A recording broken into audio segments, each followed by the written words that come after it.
Hello, this is Tony Heller from RealClimateScience.com with some more spectacular climate fraud from the Biden administration. Yesterday's Arctic sea ice extent was the highest for the date in the past 18 years. The extent of sea ice in the Arctic now is about the same as it was in 1991. But the Biden administration just issued a report claiming the exact opposite. They said, "The trends in the Arctic are alarming and undeniable.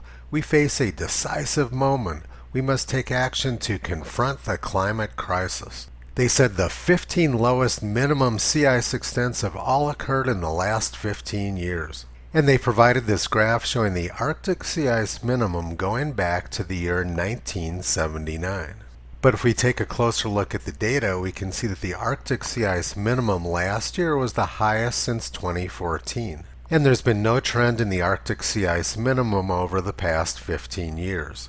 They started their graph in 1979. Let's take a look now at why they chose that date.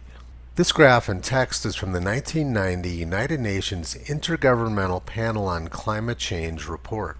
The report said that NOAA has satellite sea ice data going back to the early 1970s, and that from 1972 to 1975, sea ice extent was significantly less. So what the Biden administration did was cherry pick a start date of 1979, which likely had the highest sea ice extent of the last century. They hid the much lower sea ice extent earlier in the 1970s. By hiding all of the lower data to the left of their start point, they can make it look like there's a downward trend. And if we go back even further to the 1985 DOE report, we can see that sea ice extent during the 1950s was much lower than it was even during the early 1970s. In 1958, the New York Times reported that Arctic sea ice was melting very quickly, and they predicted that the Arctic might be ice-free within the lifetime of their children. The Biden administration hid from the public many years of prior data when sea ice extent was low. Let's look closer at the start date of 1979. 1979 was the coldest year on record at the capital of Iceland. Sea ice extent was of course very high at that time because it was cold. The Biden administration hid the data from the 1940s when Iceland was very warm. In 2007, NASA's leading Arctic expert, Jay Zwally, predicted the Arctic would be ice-free by the year 2012.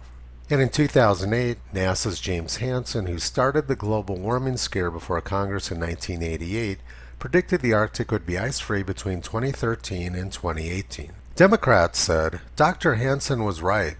We recognize him as a climate prophet." And now, having failed miserably with his predictions, James Hansen wishes he wasn't so right about global warming. Nobel laureate Al Gore predicted the Arctic would be ice-free by the year 2014.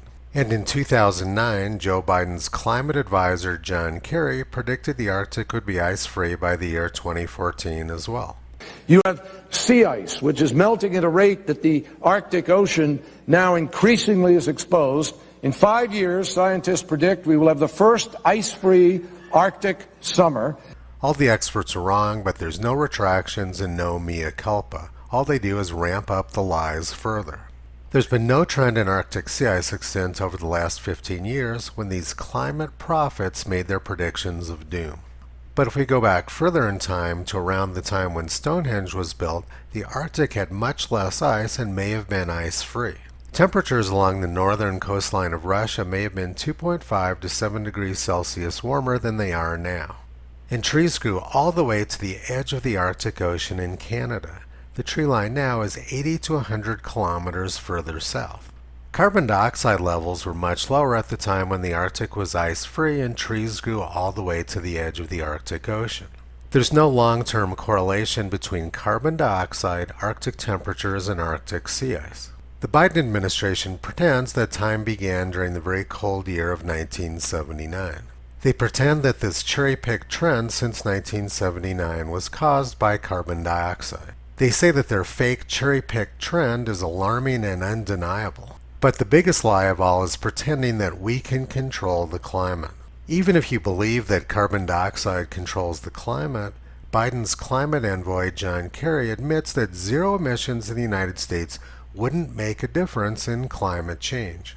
Global CO2 emissions are skyrocketing, being driven by Asian countries. U.S. emissions have been declining for almost 20 years, while Chinese emissions are going through the roof.